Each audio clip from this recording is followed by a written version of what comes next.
Very importantly ಇಷ್ಟೆಲ್ಲ ಆದಮೇಲೂ ಕೂಡ ಕೆಲ ಸ್ವಾಮೀಜಿಗಳು ಹೇಳ್ತಾ ಇದ್ದಾರೆ ತುಂಬ ಸ್ಪಷ್ಟವಾಗಿ ಡಿ ಕೆ ಶಿವಕುಮಾರ್ ಮುಖ್ಯಮಂತ್ರಿ ಆಗಬೇಕು ಅಂತ. ಯಾಕಂದರೆ ನೊಣವಿನಕೆರೆ ಸ್ವಾಮೀಜಿಯವ್ರಿಗೆ ಬಹಳ ನಡ್ಕತ್ತಾರೆ, ಬಹಳ ಫಾಲೋ ಮಾಡ್ತಾರೆ ಸ್ವಾಮೀಜಿಯವ್ರನ್ನ. ದಾವಣಗೆರೆಯಲ್ಲಿ ಸ್ವಾಮೀಜಿ ಹೇಳಿದ್ದಾರೆ, ಕಾಡಸಿದ್ದೇಶ್ವರ ಮಠದ ಸ್ವಾಮೀಜಿ ಡಿ ಕೆ ಶಿವಕುಮಾರ್ ಮುಖ್ಯಮಂತ್ರಿ ಆಗಬೇಕು. ಇದು ಶ್ರೀಮಠದ ಸಂಕಲ್ಪ, ರೈತರ ಸಂಕಲ್ಪ. ಡಿ ಕೆ ಶಿವಕುಮಾರ್ ಅಧಿಕಾರ ಸ್ವೀಕಾರ ಮಾಡ್ತಾರೆ. ರಾಜ್ಯ ಸರ್ಕಾರದ ಕೆಲಸದಲ್ಲಿ ಡಿ ಕೆ ಮುಂದಿದ್ದಾರೆ, ಅವರು ಅಧಿಕಾರ ಸ್ವೀಕಾರ ಮಾಡ್ತಾರೆ. ಅವರ ಸಂಕಲ್ಪದ ಮೇರೆಗೆ, ಭಕ್ತರ ಆಶೋತ್ತರದ ಮೇರೆಗೆ ರೈತ ಬಾಂಧವರು ಮತ್ತು ವರ್ತಕರು, ರಾಜಕೀಯ ಮುತ್ಸದ್ದಿಗಳು ಎಲ್ಲರೂ ಕೂಡ ಡಿ ಕೆ ಶಿವಕುಮಾರ ಪ್ರೀತಿಯ ಮಗನಾಗಿ ಬೆಳೆದಿರ್ತಕ್ಕಂಥವನಾಗಿದ್ದಾನೆ. ಮತ್ತು ಸರ್ಕಾರದ ಹೋರಾಟದಲ್ಲಿ ಮುಂಚೂಣಿಯಲ್ಲಿ ಇರ್ತಕ್ಕಂಥ ವ್ಯಕ್ತಿ ಆಗಿರತಕ್ಕಂಥ ಸಂದರ್ಭದಲ್ಲಿ ಶ್ರೀಮಠದ ಆಶೀರ್ವಾದ ಇದೆ. ಮುಂದಿನ ದಿನಗಳಲ್ಲಿ ಅವರು ಅಧಿಕಾರ ಸ್ವೀಕಾರ ಮಾಡ್ತಾರೆ. ಇದೇ ಬಾರಿ ಆಗಲಿ ಅಂತಕ್ಕಂಥ ಆಶೀರ್ವಾದವನ್ನು ದಯಪಾಲಿಸಿದ್ದೀವಿ, ಆಗ್ತಾರೆ ಅಂತಕ್ಕಂಥ ಮಾತನ್ನು ಹೇಳ್ತಾ ಇದ್ದೀವಿ. ಒಳ್ಳೆಯದಾಗಲಿ,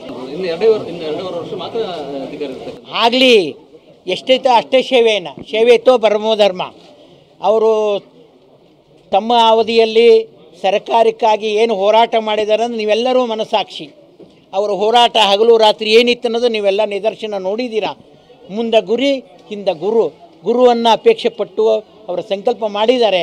ಗುರು ಆಶೀರ್ವಾದ ನಿರಂತರ ಐತಿ. ಇವತ್ತು ಗುರುಪೂರ್ಣಿಮೆ ಮತ್ತು ಸತ್ಯ ಸಾಯಿಬಾಬಾ, ಶಿರಡಿ ಸಾಯಿಬಾಬರ ಒಂದು ಸಾನ್ನಿಧ್ಯದಲ್ಲಿ ಆಶೀರ್ವಾದವನ್ನು ದಯಪಾಲಿಸ್ತೀವಿ. ಇದೇ ಸಮಯದಲ್ಲಿ ಅವರ ಅಧಿಕಾರ ಸ್ವೀಕಾರ ಮಾಡಲಿ, ಎಲ್ಲ ಸಮಾಜದ ಸೇವೆಗೆ ನಿರಂತರವಾಗಿ ಬದುಕನ್ನು ರೂಪಿಸಿಕೊಳ್ಳಿ ಅಂತಕ್ಕಂಥ ಆಶೀರ್ವಾದವನ್ನು ದಯಪಾಲಿಸ್ತೀವಿ. ಅವರ ಸಂಕಲ್ಪದ ಮೇರೆಗೆ ಭಕ್ತರ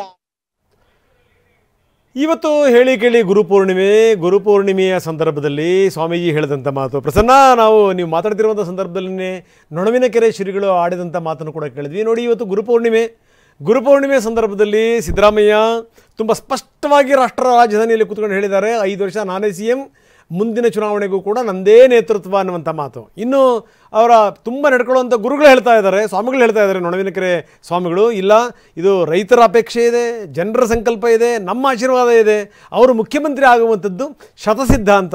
ಯಾವ ಮಾತು ಸತ್ಯ ಆಗುತ್ತೆ ಅಂತ ಪ್ರಸನ್ನ?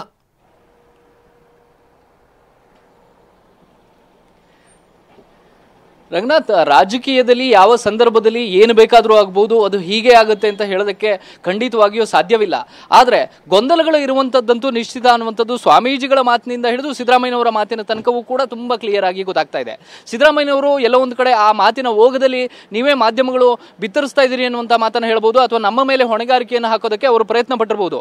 ಆದರೆ ಸ್ವಾಮೀಜಿಗಳಿಂದ ಹಿಡಿದು ಶಾಸಕರ ತನಕವೂ ಕೂಡ ಎಲ್ಲರೂ ಕೂಡ ಇದನ್ನೇ ಮಾತನಾಡ್ತಾ ಇದ್ದಾರೆ. ಎಲ್ರಿಗೂ ಕೂಡ ಈ ರೀತಿಯ ಚರ್ಚೆಯ ಅಗತ್ಯತೆ ಕಂಡು ಬರ್ತಾ ಇದೆ ಮತ್ತು ಅದನ್ನು ಮುಂದುವರಿಸ್ಕೊಂಡು ಹೋಗ್ತಾ ಇದ್ದಾರೆ. ಈಗ ಕಾಂಗ್ರೆಸ್ನ ಶಾಸಕರು ಇಕ್ಬಾಲ್ ಹುಸೇನ್ ಅವರಿಂದ ಹಿಡಿದು ಪ್ರತಿಯೊಬ್ಬ ಶಾಸಕರು ಕೂಡ ಇದೇ ವಿಚಾರಗಳನ್ನ ಮಾತಾಡ್ತಿದ್ದಾರೆ ಅಂತಂದ್ರೆ ಅದರ ಚರ್ಚೆ ನಡೆದಿದೆ ಅನ್ನುವಂಥದ್ದು. ಆದರೆ ಅಧಿಕಾರ ಹಂಚಿಕೆ ಸೂತ್ರದ ಬಗ್ಗೆ ನಿಜವಾಗ್ಲಿಯೂ ಹೈಕಮಾಂಡ್ ಮಟ್ಟದಲ್ಲಿ ಆ ರೀತಿಯ ಮಾತುಗಳು ಆಗಿತ್ತಾ? ಇದಕ್ಕೆ ಉತ್ತರವನ್ನ ಕೇವಲ 4-5 ಮಂದಿ ಮಾತ್ರ ಕೊಡೋದಕ್ಕೆ ಸಾಧ್ಯ. ಅದು ಸಿದ್ದರಾಮಯ್ಯನವರಿಂದ ಹಿಡಿದು D K Shivakumar, Surjewala, ACC ಅಧ್ಯಕ್ಷ ಮಲ್ಲಿಕಾರ್ಜುನ ಖರ್ಗೆ ಮತ್ತು ವೇಣುಗೋಪಾಲ್, ಇವರೊಂದಷ್ಟು ಮಂದಿ ಮಾತ್ರ ಈ ಅಧಿಕಾರ ಹಂಚಿಕೆ ಸೂತ್ರದ ಬಗ್ಗೆ ಸ್ಪಷ್ಟಪಡಿಸಬೇಕು.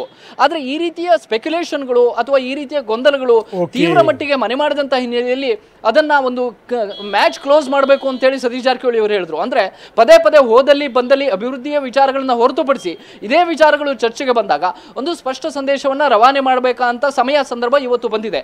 ಮತ್ತು ಕೆಲವೊಂದಿಷ್ಟು ಮಂದಿ ನಾಯಕರ ಈ ರೀತಿಯ ನಾಯಕತ್ವ ಬದಲಾವಣೆಯ ಬಗ್ಗೆ ದನಿ ಎತ್ತುತ್ತಾ ಹೋದ್ರೆ ಅದು ಆ ದನಿಗೆ ದನಿಗೂಡಿ ಬೇರೆ ರೀತಿಯ ರಾಜಕೀಯ ಸ್ವರೂಪವನ್ನು ಪಡೆದುಕೊಳ್ಳಬಹುದಾಗಿತ್ತು.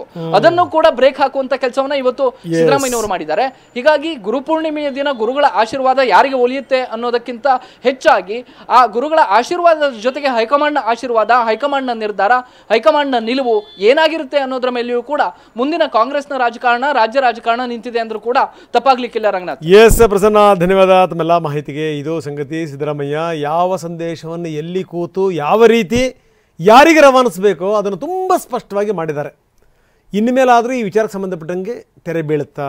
ಇನ್ಯಾರು ಈ ವಿಚಾರಕ್ಕೆ ಸಂಬಂಧಪಟ್ಟಂಗೆ ಚರ್ಚೆ ಮಾಡಲ್ವಾ?